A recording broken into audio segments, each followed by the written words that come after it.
Olá, meu querido aluno, tudo bem com vocês? Tudo ótimo, tudo tranquilo?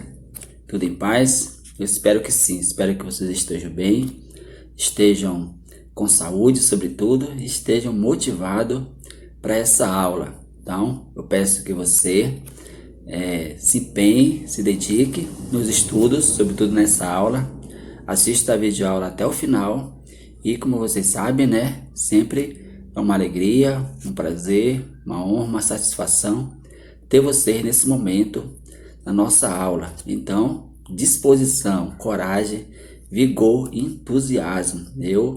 Eu sou o professor Denilson e quero realmente fazer dessa aula um aprendizado, tá bom? Um aprendizado para vocês. Depois de uma semana é sempre bom nós estarmos de volta com os nossos conteúdos, tá? E como sempre digo para vocês e peço novamente, coragem, entusiasmo, confie no seu potencial, confie em você mesmo, pois você é uma pessoa capaz. Também confie na graça, na presença de Deus na sua vida, né?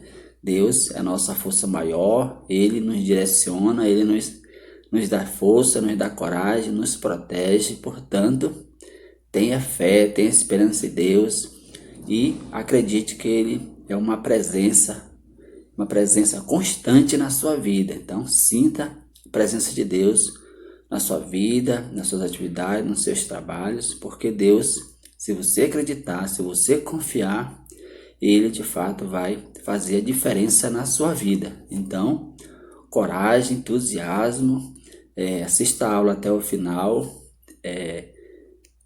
E peço a você, meu caro aluno, minha cara aluna, você que ainda não veio para a aula presencial, eu faço o convite de uma forma muito pessoal. Então, se você estar bem, sua família estar bem, está tudo em paz com vocês em relação à saúde, então você está sendo convidado a vir para a aula presencial. Estamos abertos, disponíveis para lhe acolher e acolher de uma forma muito carinhosa. Você está fazendo falta aqui na escola, certo, alunos? Então, empenho, dedicação, força. A gente sabe que tem os desafios da vida, do dia a dia, mas entenda que você é capaz de superar todas as dificuldades, tá? Porque você é uma pessoa capacitada, você é uma pessoa capaz e você tem Deus, tem Jesus Cristo na sua vida. Então você tem tudo para superar as dificuldades, os problemas e focar nos estudos, focar nas atividades, focar nas tarefas. E dessa forma, tenho certeza que você vai ter muito sucesso, certo?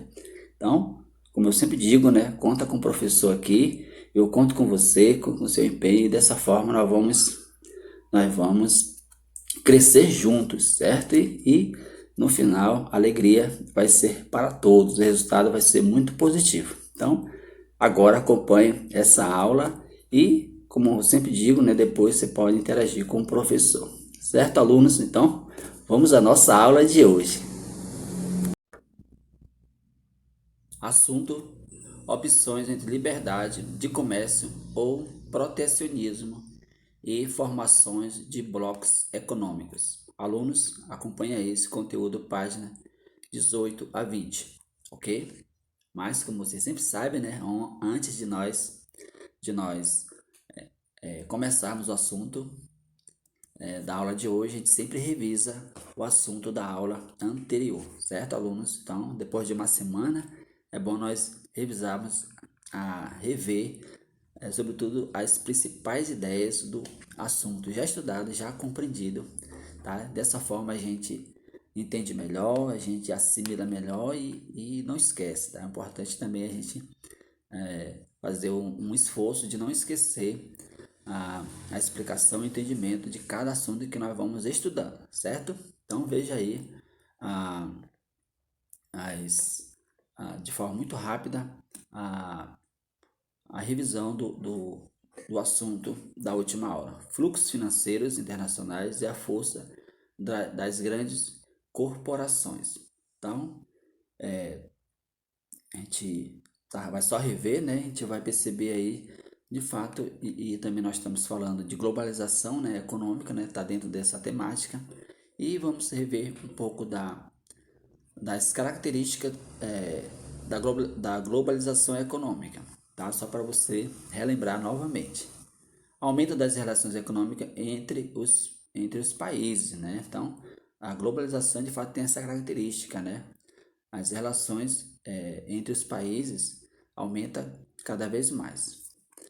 Maior produção e consumo de bens e serviços. Então, de fato, é isso mesmo que a gente constata no nosso dia. Cada vez mais a gente precisa de mais coisas para viver, tá? Precisa de mais serviços e portanto, precisa consumir mais. Então, característica de fato do mundo globalizado na perspectiva econômica. Informações disseminadas, então, de fato, o que acontece num país, de repente, infelizmente, às vezes acontecem coisas ruins, um desastre, o mundo todo, através das mídias, da internet, todo mundo fica conhecendo de forma real, né? Então, felizmente, felizmente, tá? Felizmente, a, a internet, tá? Os meios de comunicação possibilitam isso. Surgimento de empresas multinacionais, de fato, empresa como a Coca-Cola, a Ford e sobretudo as empresas de veículos, elas realmente estão presentes em todo o mundo, tá? Tá? Então, você que se tem o seu celular, seu computador, imagina que você está consumindo um produto, está fazendo uso de um produto que é utilizado em todas as pessoas do mundo todo, tá? Então, é realmente a formação, o surgimento das empresas multinacionais e de fato isso é uma verdade, né? Surgimento de blocos econômicos e diminuição de barreiras comerciais. De fato, quando se trata de comercialização, se trata de questões financeiras. Praticamente não há limites. Os limites são as regras, as leis são poucas, né? Então, tudo isso para favorecer a lógica do mercado financeiro do sistema capitalista, tá? É sempre você pensar tudo isso, entender todos esses estudos, essa compreensão sempre dentro de um sistema, que é o sistema capitalista no qual nós estamos inseridos. Ok, alunos? Então, vamos avançar. No mundo globalizado em que vivemos, existe um grande fluxo de capital, transações financeiras, como compra e venda de ações de empresas, títulos e moedas. Esse tipo de atividade ocorre a partir de evoluções que aconteceram nos meios de comunicação. Então veja aí que a tecnologia, os meios de comunicação, de fato possibilita, de fato, a globalização econômica, certo? O que é fluxo, fluxo de capitais? Então a gente vai ver alguns termos importantes que é preciso nós compreendermos muito bem. No mundo globalizado em que vivemos, existe um fluxo de capital, né? Então, isso daí é só para responder no que consiste de fato o fluxo de capital, tá? A gente já viu. Então, vamos avançar. Commodities, então, é outro termo também que nós está dentro do nosso assunto, né? O que é isso, professor?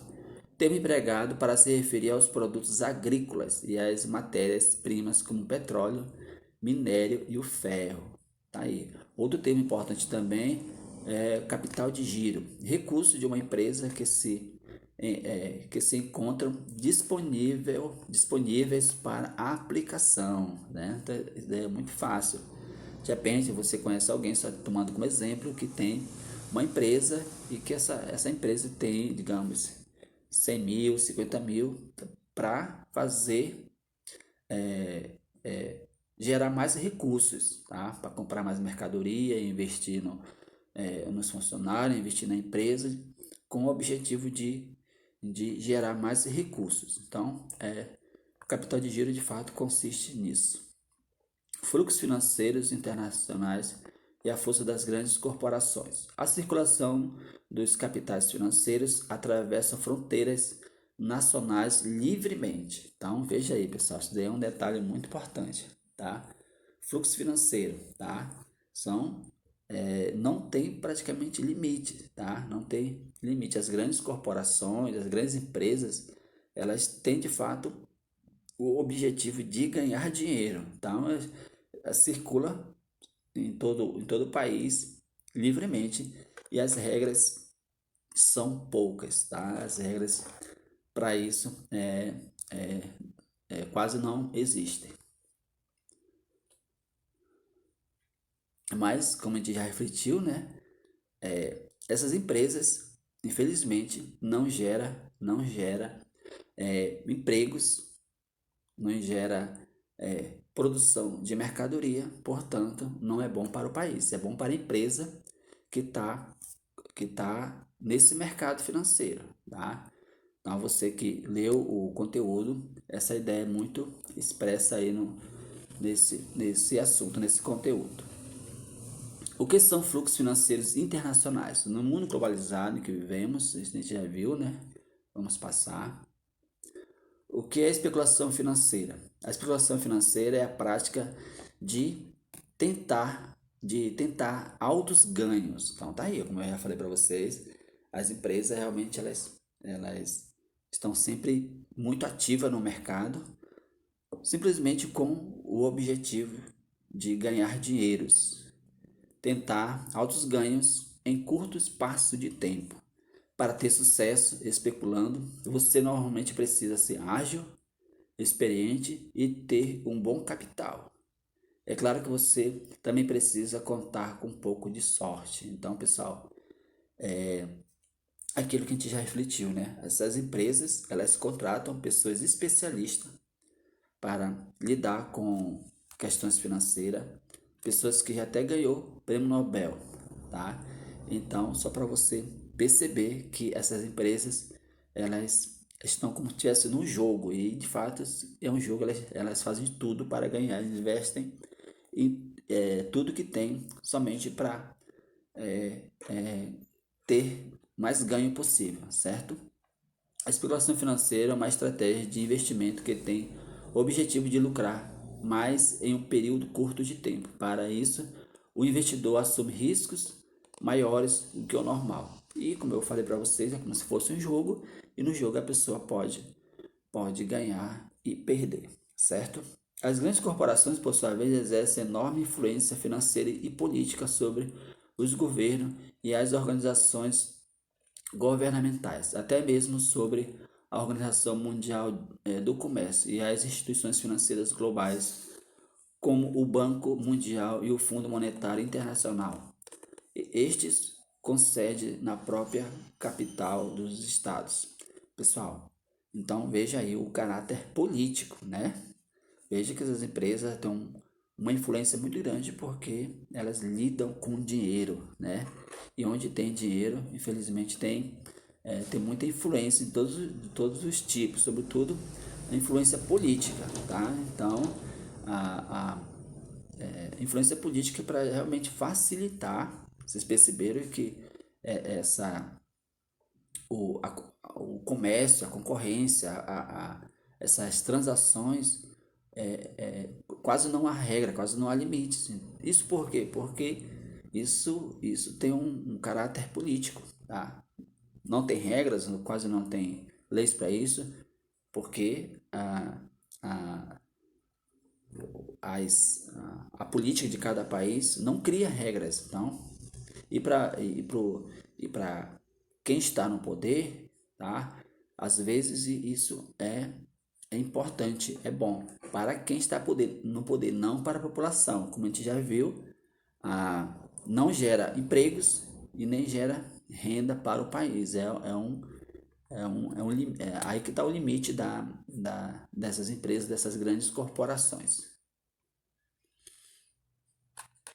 Tá aí, vamos entrar no assunto de hoje, né? Opções entre liberdade de comércio ou protecionismo e bloco de informação e informações de blocos econômicos. Então, é o nosso assunto de hoje. Acompanha aí, a gente acabou de fazer uma pequena revisão, né, da última aula. E vamos lá. Liberdade de comércio, tá? Já que a gente está falando desse assunto, vamos entender termos por termo, né? Vamos devagar que aos poucos nós vamos entendendo. Os países de um determinado bloco formam acordos comerciais entre si. Então, tá aí. Por exemplo, só tomando como exemplo, os países aqui da América Latina, tá? Brasil, Argentina, México, eles podem formar um bloco econômico, tá? Só dando um exemplo para vocês entenderem melhor.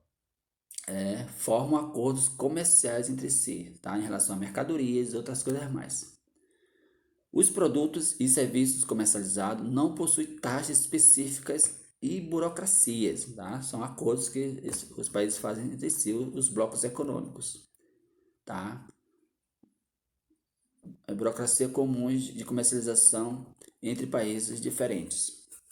Os preços dos produtos e serviços são acessíveis para os nativos e estrangeiros. Então tá aí, tá? Uma estratégia, né, de diminuir o preço dos produtos. Para quê? Para ser mais consumido e, portanto, esses produtos poderem circular mais. O que são as barreiras alfandegárias? Né? Um termo importante também que está aí no material de vocês. Barreira comercial, ou também chamada de barreira alfandegária, pode ser entendida como qualquer lei, regulamento, política, medidas, normas ou prática governamental que imponha restrições ao comércio exterior. Então, as barreiras alfandegárias nada mais do que são as regras, né? Que para eles são uma dificuldade, uma barreira, tá?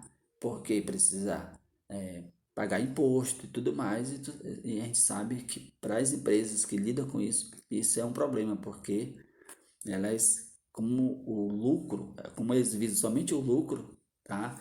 Então, essas barreiras para eles, para as empresas, uma dificuldade, é um empecilho, certo? Barreiras alfandegárias, também chamadas de barreiras de comerciais, são leis, regulamentos, políticas e práticas de um país estabelece determinando exigências e critérios para a entrada de produtos de outros países ou no seu mercado. Então, como a gente sabe, né, cada país, tá? Cada país, em relação ao outro, estabelece as suas barreiras, suas regras, seus limites, tá? Por exemplo, Brasil e Estados Unidos. Então, existe aí uma regra, limites entre os países em relação à entrada e saída de produtos. Vamos lá, continuando. A grande vantagem das barreiras comerciais é que ela possibilita proteger o mercado nacional. De fato, isso mesmo, né?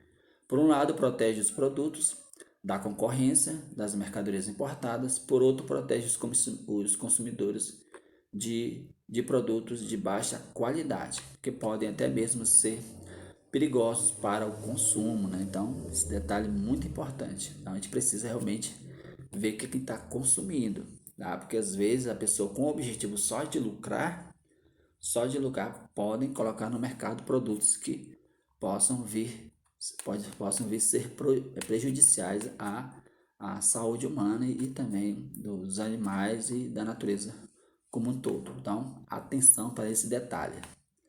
Protecionismo, sistema de proteção da indústria ou do comércio de um país, caracterizado em leis que proíbem ou inibem a importação de determinados produtos. Então, protecionismo, entenda que proteção, tá? Proteção dos nossos produtos, da nossa economia e tudo mais. Determinados produtos por... faltou um termo aí. Deixa eu só voltar para ver se dá para ver. Não dá. Qual o objetivo do protecionismo? Protecionismo é uma doutrina, uma teoria que prega um conjunto de medidas a serem tomadas no sentido de favorecer as atividades econômicas internas, reduzindo e dificultando ao máximo a importação de produtos e a concorrência estrangeira. Tal teoria é utilizada por praticamente todos os países, em maior ou menor grau. Então, de fato, cada país precisa proteger seus produtos, sua economia, tudo mais. Precisa, de fato, às vezes a gente pode pensar assim, que as leis, as regras é um empecilho, não é, mas é normal as leis, as regras, tá? Esses procedimentos que é para também proteger a economia, proteger os produtos e tudo mais. Vamos prosseguindo. Aí tem um exemplo, né? Um exemplo de protecionismo. Existem diferentes formas de estabelecer um protecionismo comercial. A mais comum, como foi visto, é de taxar as importações de forma que esses produtos estrangeiros se tornem caros. Por exemplo, o governo pode definir que sejam importados apenas 1.000 carros de uma marca estrangeira. De fato, é isso mesmo, né? Então, para poder possibilitar a venda do produto dele, né? Do Brasil que fabrica. A gente não pode só consumir os produtos que vem de fora, senão o nosso produto daqui que o Brasil cria, que o Brasil produz, não vai perder o valor. É nesse sentido. O protecionismo dos países industrializados representa, como se sabe, um obstáculo perigoso à solução. O problema da dívida externa latino-americano, os efeitos negativos sobre o desempenho econômico e a capacidade de pagamento na América Latina.